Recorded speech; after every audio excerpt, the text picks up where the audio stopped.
Listen closely, not just with your ears. Use your nerves. Use the place in your chest where dread and hope sit side by side. Take a breath with me. In, out. Now, let's walk into a room history tried to dim. You know the plantation house, the polished wood, the portrait staring down from gilded frames. Guides talk about furniture, silver, architecture. But the heart of the story beats behind those walls, outside the proper tour, in buildings most maps call outbuildings. In Brazil, they had a word for it, senzala. If you've never heard it before, let it land. Say it softly, senzala. A room, a row, a yard, a world. Tonight, I'm asking you to step past a veranda and into the dark. We're not looking for dates to memorize or names to recite to sound informed at dinner. We're looking for the smell of the floor after the first rain in months. We're looking for the heat inside a windowless cell when the moon hangs low over Bahia's coast. We're looking for the tiny, stubborn rituals of people who refuse to collapse into silence. Hold my hand for a moment, figuratively. I'm taking you into the senzala. Picture a courtyard, hard-packed earth, stamped into a kind of unwilling smoothness by thousands of feet.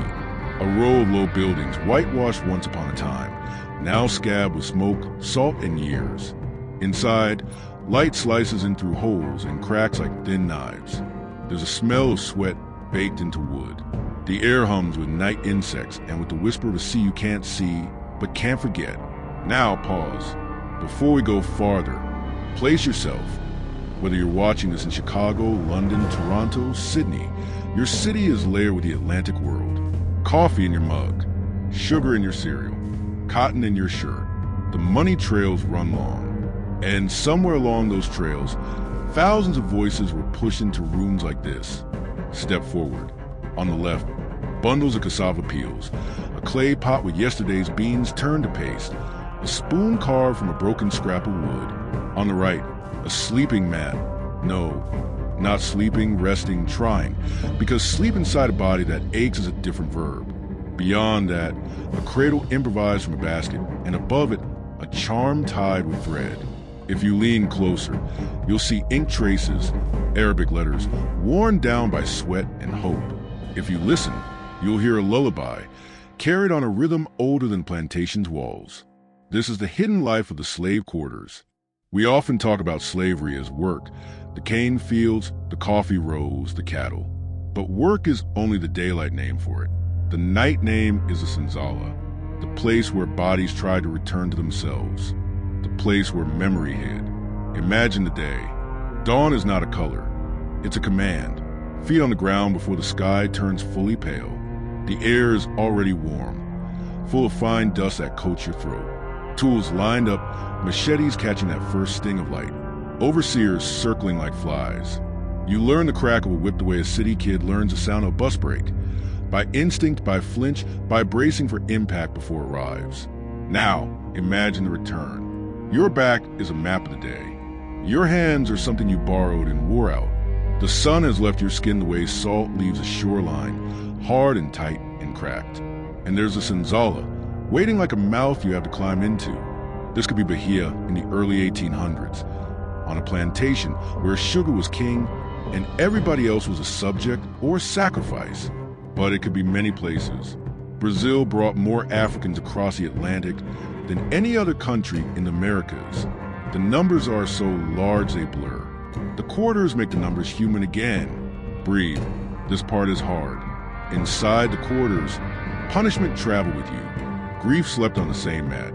Some nights, you did not say your name aloud because you were afraid it would fly away and forget the path home. Some nights, you whisper a name from before, the one your grandmother had pressed into your ear like a seed. You watered it with tears so it wouldn't die. But the senzala isn't just a room where pain stayed. It's a room where resistance learned to speak without getting caught. I want you to listen to the corners. Hear it? The soft thud of feet shaping a circle.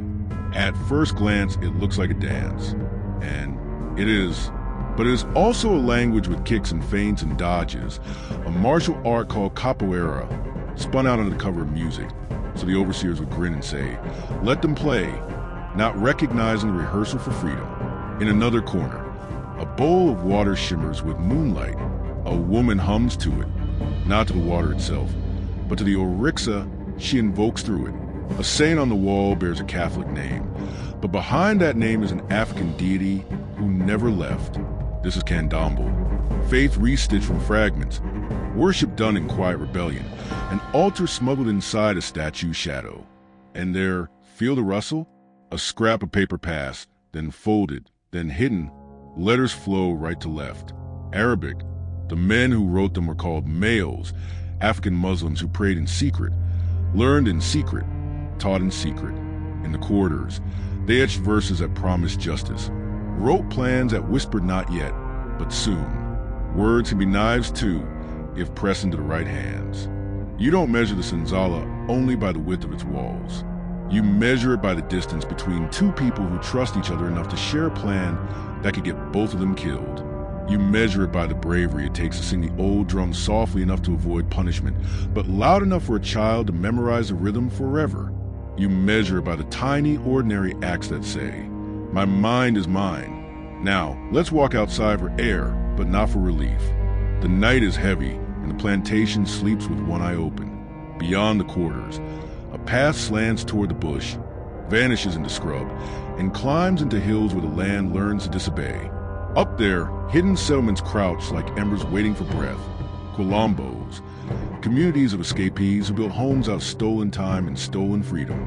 Those hills were made out of geology, yes, but they were also made out of refusal. If the senzala is a room where resistance was rehearsed, the Quilombo is a stage where it performed in daylight. Come back down the slope. We're not done here. There's more to tell. If you grew up in the U.S., you might think of slave cabins in Virginia or the Carolinas, one-room wooden boxes beneath a White House on a hill. If you're in the UK, you might imagine plantations in Jamaica, British sugar-feeding teacups back in London. In Canada or Australia, the story can feel far away, an Atlantic storm you watch from the shore.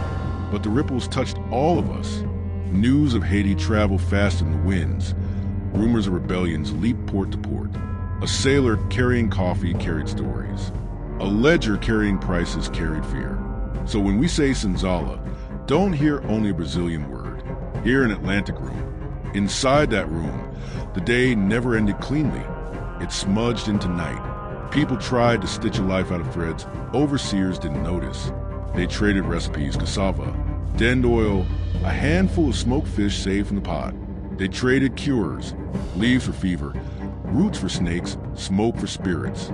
They traded stories about Bahia, yes, but also about rivers with different names on the far side of an ocean, about mothers and fathers and cousins who weren't dead as long as someone remembered their laugh. Now, let's talk about the sound you couldn't mistake. Metal on bone. Chains didn't clang all the time. That's a movie sound. In the quarters, chains got quieter. They bruised softly, scarred in whispers. The worst part wasn't always a hit. Sometimes it was the way time itself got chained. You couldn't plan your own seasons, but people still did. Hidden inside songs and prayers were calendars, fasts that set the month, feasts that set the week, rituals that set the night. When the state tried to erase time, the quarters wrote it back in code. Put yourself here. How would you hold on to your mind? Maybe you'd carve a spoon, a figure, an orixa tucked under your mat. Maybe you'd map your childhood village in your head every night before sleep, so you wouldn't lose any streets to fog. Maybe you'd ask an elder to say the names out loud, slow, rolling the syllables like beads between finger and thumb. And if you were a parent, you'd teach your child a song that sounded like play but carried directions. If the drum breaks this way, run to the mango tree. If it breaks that way, wait. If you hear them, keep your head down and don't answer when they call your Christian name. Let's talk about names. In the ledgers, names got cut down to fit columns. Your birth name, carved with ceremony, vanished. You received a new name shaped like an order. But in the quarters, a covenant formed around the old syllables. In whispers at dawn, somebody would say, "Your real name is not gone. It's sleeping. We'll wake it when it's safe." I know you want to ask, was there joy here? Can there be joy in a room built to grind it out? Yes, because joy in a place like this is not a gift, it's a tactic. Laughter showed up like contraband and then refused to leave. Weddings were stitched together with borrowed cloth and stolen minutes. Babies were celebrated because every new breath in a place designed to stop breath is a victory. The drum taught the spine to straighten. The circle taught the eyes to meet. Joy here was not naive, it was militant. Now lean in. I'm going to tell you a secret that isn't a secret. The Senzala watched the big house, always. Watched how the overseer drank and how the master prayed.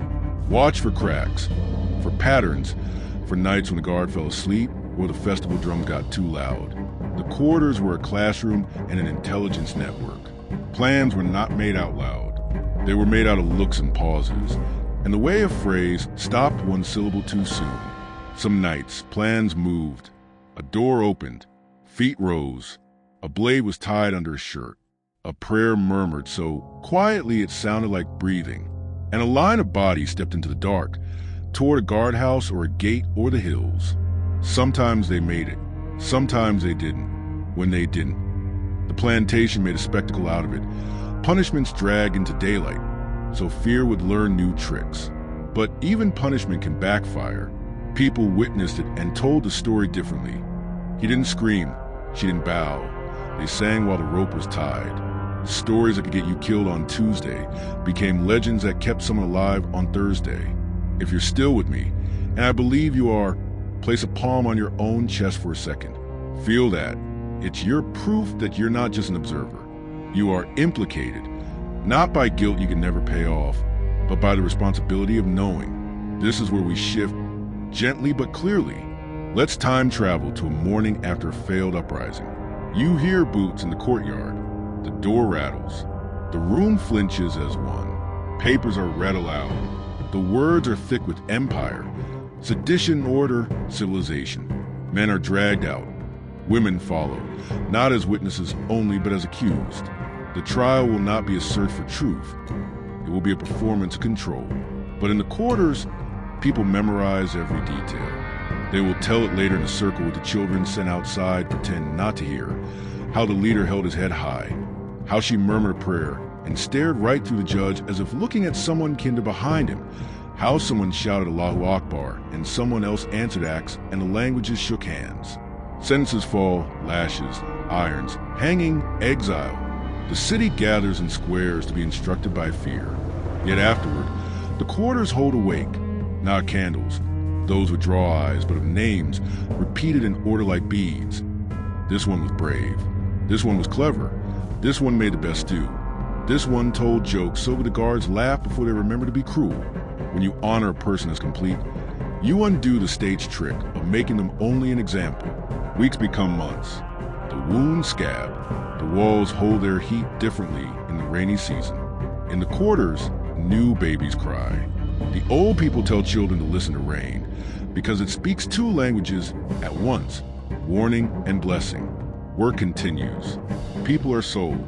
New people arrive with a salt line on their cheeks, their eyes carrying the color of the ocean's last day. The quarters make room for them. A place on the mat, a bowl at dinner, a story to catch them so they don't break. Now we have a talk about silence, the kind that creeps into textbooks like fog. Plantation tours that pause politely in the yard and then hurry back to porcelain inside the house. Archives that keep receipts but misplace lullabies. But silence does not mean emptiness. Silence can be a vault. In Bahia, in Jamaica, in Virginia, in Havana, families kept memories under the tongue. Sometimes they didn't share them with scholars because some things weren't for outsiders, weren't for writing down. They were for keeping the dead company. If you're in London right now, think of the river carrying ships to sea. If you're in New York, picture the piers where cargo disembarked and whispers change hands. If you're in Toronto or Melbourne, think of how global markets knit together centuries ago, how the price of sugar in a British shop could tighten the whip in Bahia by one more notch. Hidden histories are not local, they're networked. Now, come back to the Senzala for one last round, and then we'll climb to a higher place to look out over the whole map. It's night again. There's a candle stub and a circle. Someone starts to sing. The voice isn't beautiful in the way choirs audition for. It's beautiful in the way a rope is when you're hanging off a cliff and it holds. A hand drum joins, soft, palm heel, palm heel. A child claps out of time, and everyone smiles because off time is also a kind of rhythm. It's how you survive days when nothing lines up. They sing a verse about a river. They sing a verse about a boat. They sing a verse about a home that exists in 3 places at once. The village across the ocean, the quarters right here, and a third home nobody has named yet, because to name it would be to alert the overseer. They call that third place freedom without using the word. The song ends. The circle doesn't move for a second, part reverence, part fatigue, part strategy. Then someone tells a story about a trickster who fooled a powerful man by pretending to be a goat. The children laugh and try to bleat. The adults laugh because the trickster is not pretending. The story is not pretending. It's a map printed as a joke. Before sleep, prayers. Some whispered into a woven mat. Some said in Arabic. Syllables like beads counted on a string. Some chanted in Yoruba. A call and response with ancestors who sit a little closer each time they're invited. Some done in the soft monotone of a Catholic rosary, learned because it was allowed, used because it works. Then, as the candle gives up, the last thing you hear isn't fear. It's a promise. Tomorrow we rise, even if only to stand. And someday we rise to leave. Let me tell you what historians don't always write, because it's heavier than ink. The Senzala taught people how to imagine beyond the wall. Imagination is a dangerous tool in the hands of the oppressed. It helps you spot doors where supervisors swear there are none. It helps you love your child enough to teach them both how to bow when necessary and how to hate bowing properly, so they never believe it's their shape. If you have tears, let them sit where they are. If you have anger, hold it like a lantern, not a match. We're going to need light for the last part. Consequences, trials, legends, impact. When the uprisings came, Bahia, 1835, a bright one among many, authorities reacted with the speed of fear. They swept through quarters, tore down altars, confiscated amulets, burned papers with Arabic script because knowledge is flammable. They staged trials with thick words and thin evidence. They punished publicly because shame performs well in squares. But legends refused to obey. Stories spread faster about the white garments of the rebels that looked like ghosts, about leaders who fasted and prayed before they lifted a blade, about a woman who had 3 boys inside a clay jar and kept breathing like nothing was different while soldiers searched the room. To this day, in Salvador, people wear white on certain nights, not because they remember the footnotes, but because the memory wears new clothes. Impact. Did it change anything? Some ask, with the casualness of distance. Listen, in history, there are thunderclaps and there are pressure systems. The uprisings were thunder. The quarters were pressure. Years of pressure cracked stone. The empire needed constant violence to keep the quarters quiet. That revealed something the masters didn't want to admit. The system was never stable. It tottered. The enslaved were not props. They would wind. By 1888, slavery ended in Brazil, the last in the Western Hemisphere to abolish it. That legal ending is a page. The quarters are the ink. Now the reflective close. Lean in. This is the part I'm writing to you personally. If you're in Boston or Birmingham or Brisbane or Bristol, you're living in cities that talk about heritage with a smile and a brochure. I'm not asking you to toss the brochure. I'm asking you to read the footnotes. When you visit plantation site, ask to see the quarters. When you can't, ask why.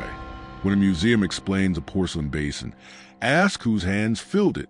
When a tour guide tells you the family tree of the owners, ask for the names of the cooks, drummers, healers, fighters, the people the owners rented from hell and were never able to fully keep. Take a breath. Say this with me, not as penance, but as promise. I will not let the room be silent. Say it softly if you need to. Say it loud if you can. Teach it to someone younger than you. If you're a teacher, bring the quarters into your classroom. If you're a parent, tell the bedtime story with the trickster who maps escape routes and jokes. If you're a policymaker, look at neighborhoods where the afterlife of change still constricts breath and ask yourself what it means to cut a new window into a crowded room. The senzala is gone from many plantations, demolished, prettied up, repurposed as storage. But it's not gone from memory. It lives in songs, in dances, in prayers, in the way a grandmother in Salvador ties a head wrap for New Year's Eve, in the way a capoeirista in London leans back from a kick and grins, in the way a historian in Toronto follows a footnote into a forgotten box and finds a letter that hums like a drumhead. So here's my last ask, and I mean it. Close your eyes one more time. Build the room again with me. See the walls. Feel the heat. Hear the breath. Now blow out the candle. Let the dark hold you for 3 heartbeats. When you open your eyes, you're still here. But you're not the same because you've been there. And once you've been there, the world shifts just a degree, but enough to reroute a ship. Carry this with you. The quarters were not just where the enslaved slept. They were where freedom learned the shape of its own body. Remember that sentence. Write it somewhere. Speak it when someone says, "It wasn't that bad," or "That was long ago," or "Let's move on." We can move on, but only by walking to the room together. Breathe in, breathe out. Now, go light up a dark corner. Start with one question, one song, one name. And if you need a final line to keep in your pocket, take this one. Where they tried to store human beings like objects, the enslaved built a library of memory, and every page still turns. Imagine the break of dawn in Bahia, early 1800s. The first light does not bring hope, it brings dread. For those trapped in the slave quarters, the rooster's crow was not a sign of a new day. It was a sound of chains about to rattle, of overseers about to shout, of whips ready to strike. Close your eyes and step with me into that moment. The air is heavy with salt drifting from the Atlantic, mingling with the sour stench of sweat and smoke. Before the sun even rises fully, men, women, and children are dragged from sleep, their bodies stiff from the hard ground, their bellies hollow with hunger. The day has already begun before it truly starts. The weight of the day, for the enslaved in Bahia, was not just a machete in their hand, or the sacks of sugar they would be forced to carry. It was a weight of despair, pressed onto their shoulders like the tropical heat that never relented. It was a weight of silence, the knowledge that their cries would be met with laughter or cruelty. It was a weight of history itself, bending their backs long before the overseer's whip found them. The fields of fire. Picture the cane fields stretching to the horizon, endless green stalks swaying in the wind, each one sharper than a blade. To an outsider, it might look beautiful. To the enslaved, it was a battlefield, not against soldiers, but against exhaustion, against hunger, against the very sun that seemed to conspire with the masters. Children as young as 10 were forced into rows, machetes nearly as long as their arms. Men and women swung blades in rhythm. The SHHKK of stalks being cut followed immediately by the hiss of whips lashing out at those who slowed. The soundscape was one of labor and violence, blending together until one could not tell where the work ended and the punishment began. Stop for a moment. Imagine gripping that machete, the wooden handle rough against your palms, blisters forming after only minutes. The stalks slice your arms and face as you push forward. Your back burns with the sun. Your body bends lower and lower until you feel like you are sinking into the earth itself. Now added at the ever-present crack of the whip, the threat of pain for every falter. This was not farming. This was war on the human body. The overseer's eyes. In every field stood the overseer, usually a poor white man or sometimes a mixed-race man given a sliver of power, but no compassion. His job was simple, to extract as much labor as possible, no matter the cost. And he had tools. The whip, the stocks, the branding iron. Tools of terror designed not only to punish the guilty, but to remind everyone else what awaited if they disobeyed. Some overseers carried pistols, though they rarely needed them. Fear was their greatest weapon. They learned to wield silence as well as violence. A stare could freeze a man's blood faster than any lash. The enslaved called this presence the eyes behind your back. You never knew when you were being watched, but you knew you were never truly free of the gaze. Punishments beyond imagination. Let me be clear. The punishments inflicted were not just about discipline. They were about domination. They were designed to break the spirit, to annihilate the sense of self. Branding irons pressed into skin until the flesh sizzled. Ears cut off to mark escapees. Mouths gagged with iron masks so that prayers or songs could not be spoken. Women stripped and flogged in public squares. Their pain turned into a spectacle. Men hung by their wrists until their shoulders dislocated. Pause here. Place yourself in that moment, not as an onlooker, but as the victim. Feel the iron against your skin. Hear the laughter of those who hold the brand. Smell your own flesh burning. This is not just history. This was someone's lived reality. The hunger that never left. Food was another weapon.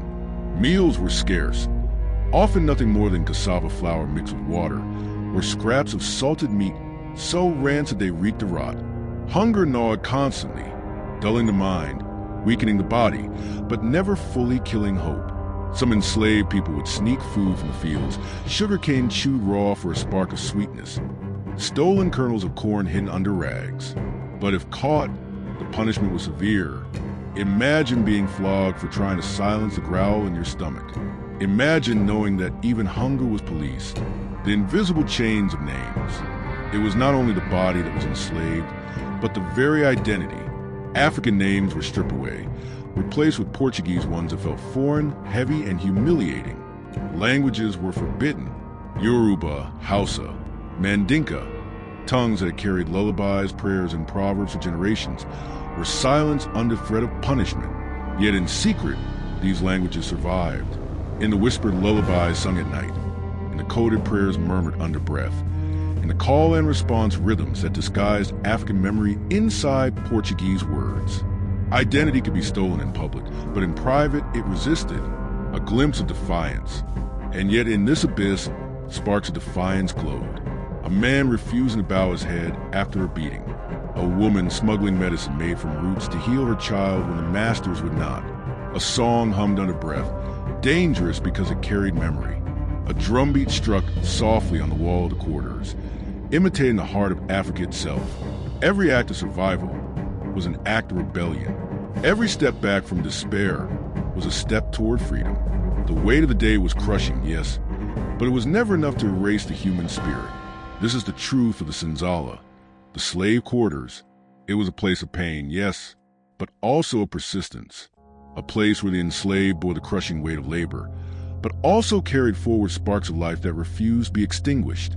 As we close this chapter, remember, when the sun set each night, the body might collapse, but the spirit began to whisper, and those whispers would one day grow into shouts loud enough to shake empires. The night falls heavy over Bahia. The sugar fields sleep under the moon, but the Senzala, the slave quarters, never truly sleeps. Wooden doors creak, straw roofs whisper against the wind, and the air is thick with sweat, smoke, and the weight of unspoken pain.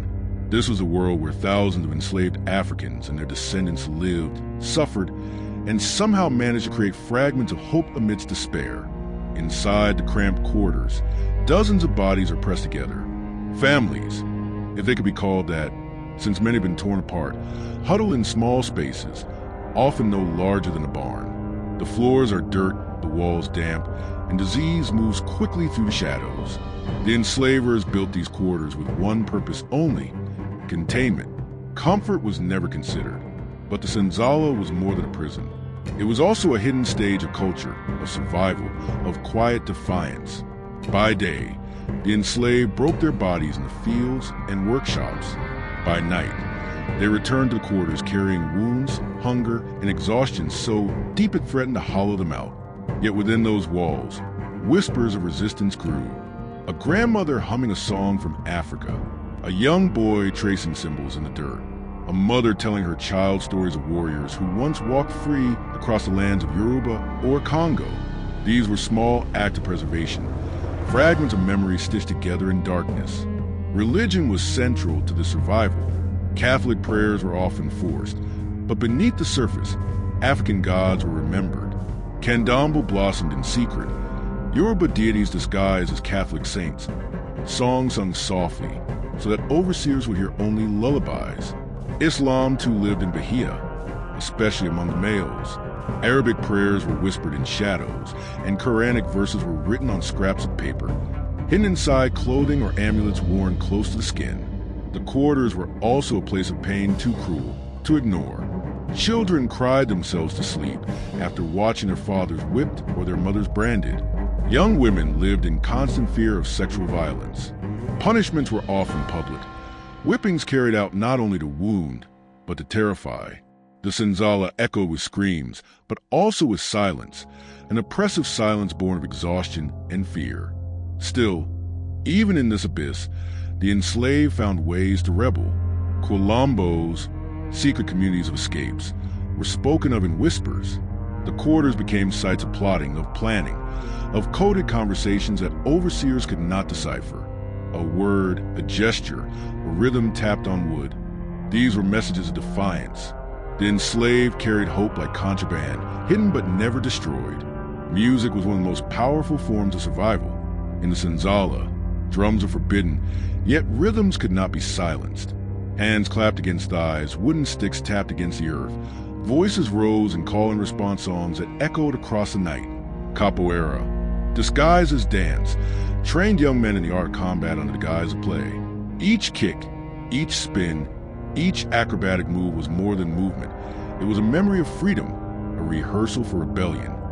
Food, too, became a form of culture and continuity.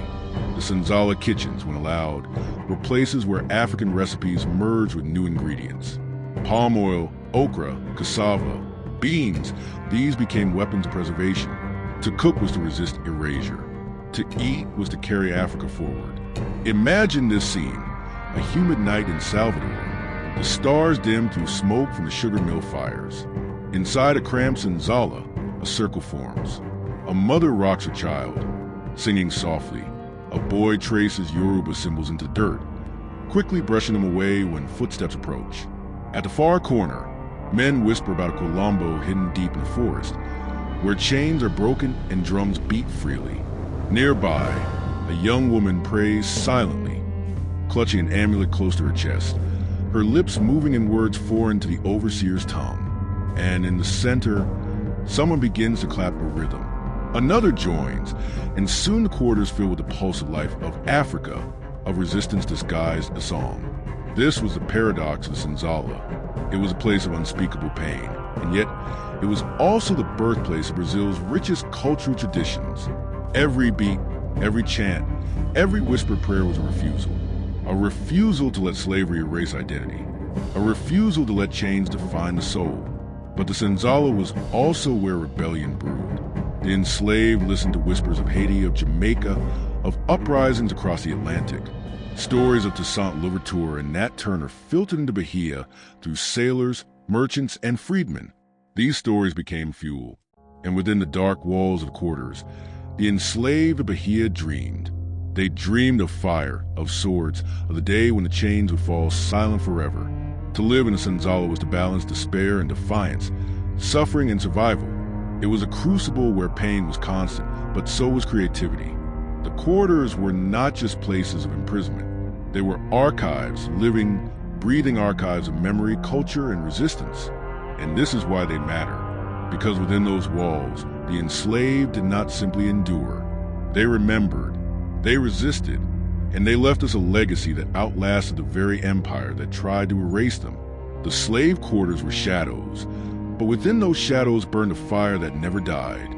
Close your eyes for a moment and imagine the silence of a dense Brazilian forest in the 1800s. The canopy above filters the sunlight, casting fragmented beams onto the ground. You hear the sound of water dripping from leaves, the rustle of animals moving unseen, and then, if you listen closely, you hear voices. Soft, cautious at first, then louder, stronger. Voices carried by drums, by chants, by laughter. This is no ordinary village. This is a Quilombo. Quilombos were settlements founded by escaped enslaved Africans, often hidden deep in mountains, forests, or swamps. They were sanctuaries of freedom in a land that sought to erase it. They were also acts of defiance, living proof that slavery could not fully control the human spirit. Let me take you into one. Picture a clearing where simple huts made of palm leaves and would rise in clusters. Smoke curls from fires where cassava is being roasted. Children run barefoot, their laughter echoing across the trees. Women pound maize with wooden pestles, their rhythm almost musical. Men return from the hunt with wild game slung across their shoulders. At the center, a drum beats. Its sound is not just music, It is communication, history, resistance. Life in the Colombo was not easy. Constant threats loomed, slave catchers, colonial militias, betrayal by informants. But despite the dangers, these communities thrived. They planted crops, raised families, practiced African religions, and preserved cultural traditions that slavery tried to extinguish. Every day in the Colombo was an act of survival, but also an act of freedom. One of the most famous Colombos in Brazil was Palmares, a confederation of settlements that lasted almost a century, resisting Portuguese and Dutch forces. But Colombos were not only legends of the past, they were scattered across Bahia, Pernambuco, Maranhão, Sao Paulo, and beyond. Some were small, temporary refuges for a few dozen people. Others grew into entire villages with hundreds, even thousands of inhabitants. Think about what that meant. In a world where chains, whips, and branding irons enforced silence, Colombos shouted freedom to their very existence. But freedom came at a cost. Colonial authorities considered Colombos a direct threat. For planters, every person who escaped meant a loss of labor, of profit, of control. Worse, Colombos inspired others. Every whisper of Palmares still stands was fuel for hope, and hope is the enemy of oppression. So militias were sent to burn Colombos, capture their people, and drag them back in chains. Yet for every Colombo destroyed, another would rise, hidden deeper, stronger, wiser. Imagine a raid at dawn. Soldiers creep through the forest, their boots crunching softly on the undergrowth. Inside the Colombo, a mother stirs from sleep. She hears the dog barking. She grabs her child, rushes toward the trees, heart pounding, drums beat an alarm, warning the village. Warriors pick up spears, bows, machetes.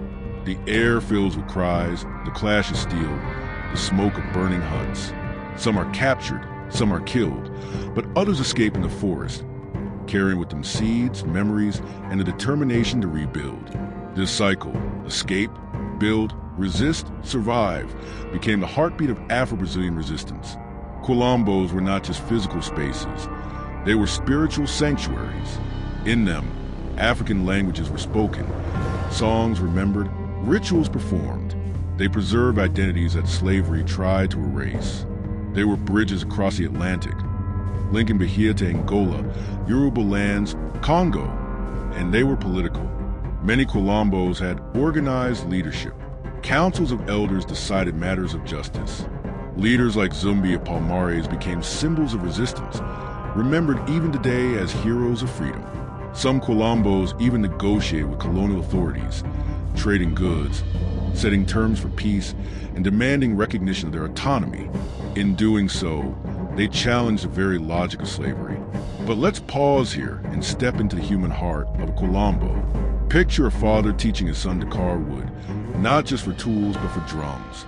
He whispers, "This is not just wood, this is memory." Picture a mother braiding her daughter's hair, weaving patterns that carry hidden symbols, messages of ancestry, survival, hope. Picture an elder telling stories under the night sky, recounting tales of Africa, of kings and queens, of ancestors who crossed the ocean but never surrendered their spirit. These moments were quiet rebellions. They said, "We are not what the masters say we are. We are not property. We are people. And here, in the forest, in the Colombo, we are free." Of course, freedom in Colombos was fragile. Betrayal was a constant danger. Sometimes enslaved people, captured and tortured, revealed the locations of Colombos to save their own lives. Sometimes hunger drove communities to raid plantations for food, leaving trails that soldiers could follow. Sometimes neighboring settlers, fearful rebellion, demanded their destruction. And yet, despite the risks, Colombos endured. Let me bring you closer to the spiritual heartbeat. Religions flourished in Colombos. Islam survived through prayers whispered in Arabic. Candomblé blossomed in rituals that honored African deities, or rixas, disguised as Catholic saints to outsiders, but vibrant with African meaning within. Christianity, too, found a place, reinterpreted through the lens of survival and resistance. Faith became both shield and sword, giving people strength to endure, courage to fight, and meaning to suffering. Music was the lifeblood. Drums beat messages across distances, calling communities together, warning of danger, celebrating survival. Songs carried coded words, sometimes innocent on the surface but filled with hidden meaning. Capoeira, the martial art disguised as dance, was practiced in circles of song and rhythm, training body for battle while entertaining watchful eyes. Quilambos also became melting pots of cultures. Africans from different regions, indigenous peoples who resisted colonization, and even poor whites fleeing oppression all found refuge in these settlements. Together, they created new languages, new traditions, new ways of living that blended survival with resistance. The story of Quilambos is not just about the past. It is about resilience, creativity, and the refusal to accept chains. It is about ordinary men and women who dare to imagine a different world, even in the shadow of slavery. Now, let's return to Bahia in the early 1800s.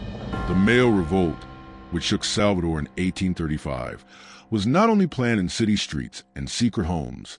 Its roots also reached into Quilambos, into the hidden spaces where people trained, prayed, and dreamed of freedom. Quilambos were the lungs of rebellion, breathing life into resistance when everything else tried to suffocate it. And so, closes not with silence, but with the echo of drums in the forest, the whisper of prayers under moonlight, the laughter of children running free. Quilambos were fragile. Yes, they were often destroyed. Yes, but they were never defeated. Because every time someone ran into the forest and built a fire, the dream of freedom was rekindled. Let me leave you with this image. A night sky above Bahia, stars scattered like seeds. In the forest below, a fire burns in a Quilambo.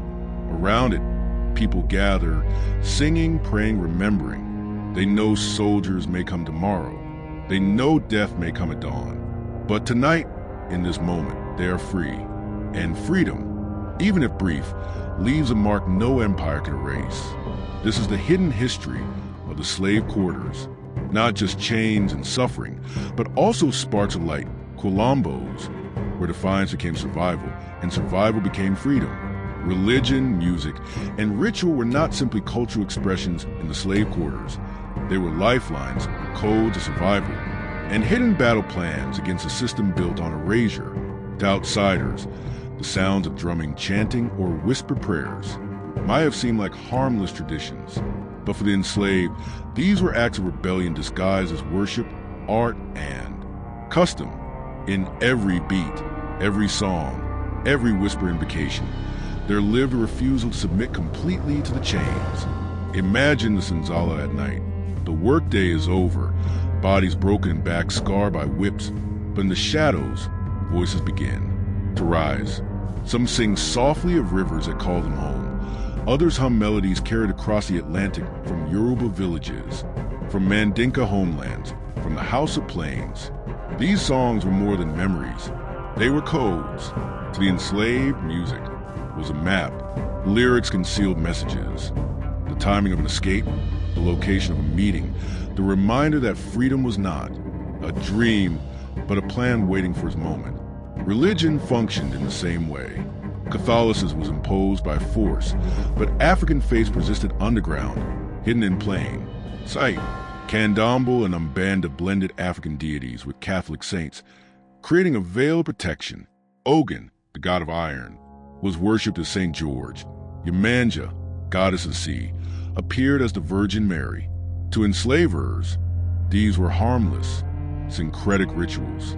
To the enslaved, they were declarations that their gods had never died, that their ancestors still fought alongside them. But perhaps the most remarkable layer was Islam. In Bahia, many enslaved Africans were Muslims, literate in Arabic, carrying with them texts and prayers that terrified authorities who could not read them. These Muslims, known as males, organized with discipline and structure. Their prayers doubled as calls to action. Their literacy allowed them to circulate manifestos, to write in secret, to communicate with a sophistication that masters never expected. And when rebellion came, as it did in 1835, those Quranic verses were recited as battle cries. Music, too, was weaponized in subtle ways. Capoeira, disguised as dance, trained warriors in combat under the gaze of overseers who believed they were watching harmless play. Drums carried rhythms that seemed festive but contained messages of resistance, tempo shifts signaling danger or safe passage. Spirituals sung in the fields layered biblical imagery with hidden meanings. Egypt was Brazil, Pharaoh was a slave master, and freedom was always on the horizon. To stand in the senzala on a night of ritual was to witness something extraordinary. Firelight flickered against walls as bodies swayed. Drums echoed like thunder. Chants rose in languages forbidden by law, but kept alive in defiance. Every gesture, every rhythm was both prayer and protest. The enslaved transformed spaces of oppression into spaces of survival. Where masters saw submission, there was strategy. Where they demanded silence, there was song. Where they imposed religion, there was transformation. The faith of the enslaved was never passive. It was a chain broken with every invocation, every drumbeat, every secret code hidden in plain sight. This is a legacy we must carry. That even in the darkest corners of history, human beings crafted beauty as resistance, memory as rebellion, and faith as a weapon sharper than steel. Close your eyes for a moment. Picture the darkness of a slave quarter at night, the air heavy with humidity, the earth floor cool beneath tired feet. Somewhere in the shadows, a drumbeat begins, soft at first, almost like a heartbeat. Then voices rise, carrying songs not written in books, but carved into memory, passed from parent to child, from elder to youth. This is not just music. This is survival. This is an archive of resistance. The slave quarters of Bahia and beyond were not only sites of pain and deprivation. They were living archives where traditions, languages, and memories were carefully preserved beneath the watchful eyes of the oppressors. Faith and ritual became the codes by which enslaved people safeguarded their humanity. The hidden power of faith. Religion was both a weapon and a shield. In Bahia, many enslaved Africans were Muslim, known as males. They fasted in secret, wrote in Arabic, and sewed fragments of the Quran into their clothing. To the masters, these writings were indecipherable marks. To the faithful, they were promises of liberation, sacred shields against despair. At the same time, others blended African traditions with Catholicism, creating the vibrant faith of Candomblé. Every orixa, every saint, every candle lit in the corner carried hidden meaning. Behind the facade of Catholic ritual lay a deeper truth, that African gods had crossed the ocean too, that the enslaved were never alone, and that their spirits would not be crushed by chains. Ritual as resistance. Imagine a night in the forest, far from the gaze of overseers. Men and women gather around a fire. Some bring drums, others carry nothing but their voices. The rhythm builds, and with it, bodies move. Dances that look like celebration are, in truth, rehearsals of defiance. Every gesture remembers. Every spin of the body encodes survival. Capoeira, the martial art disguised as dance, was one of the most powerful ways enslaved people turned culture into a weapon. Masters saw a game, a graceful movement, but within those kicks and turns lay the training for rebellion. The body itself became a book, the rota a classroom, and the rhythm a teacher that could not be silenced. Songs as secret archives. Consider this. Enslaved people were forbidden from reading and writing. Knowledge was controlled. Memory was policed. But music could not be chained. Songs carried coded messages, veiled instructions, secret histories. A lullaby could be a remembrance of battle. A work song could carry double meanings, telling of freedom while appearing to praise obedience. In Bahia, echoes of Islamic chants mingled with Yoruba rhythms, Portuguese refrains, and indigenous melodies. The result was a music unlike any other, a sonic tapestry that carried the weight of history and the spark of resistance. Silence as an archive, and yet sometimes memory was preserved not by what was said, but by what was unsaid. Parents silenced their children when dangerous questions were asked. Grandparents sighed instead of answering directly. That silence carried meaning too. It said, something happened, something powerful. Remember this absence. Even silence became a vessel of survival, ghosts and legends. Over time, the memories of rebellion blurred into legend. Stories spread of spirits walking the streets of Salvador, men in white garments appearing on stormy nights, their voices mingling with the wind. Were these ghosts or memories refusing to die? For enslaved communities, the line between myth and memory was thin because both carried the same purpose: to remind the living that the dead had fought, that resistance was eternal. Why it matters. Faith, ritual, silence, and myth. These were not distractions from the horror of slavery. They were weapons of endurance. They were libraries that could not be burned, songs that could not be erased, prayers that crossed oceans when bodies could not. The masters believed they had erased the rebellion of 1835. They believed silence had triumphed. But memory survived in drums, in dances, in whispers. And those fragments are still alive today. In Bahia's music, in its rituals, in the white garments worn during celebrations, in the rhythm of capoeira circles, in the prayers whispered to Yemanja on the shores of the Atlantic. So when we ask what faith meant in the slave quarters, we are not asking about superstition. We are asking about survival. We are asking about the invisible threads that tied generations together, that carried rebellion forward even in defeat, that whisper across centuries: "You may buy my body, but you will never own my soul."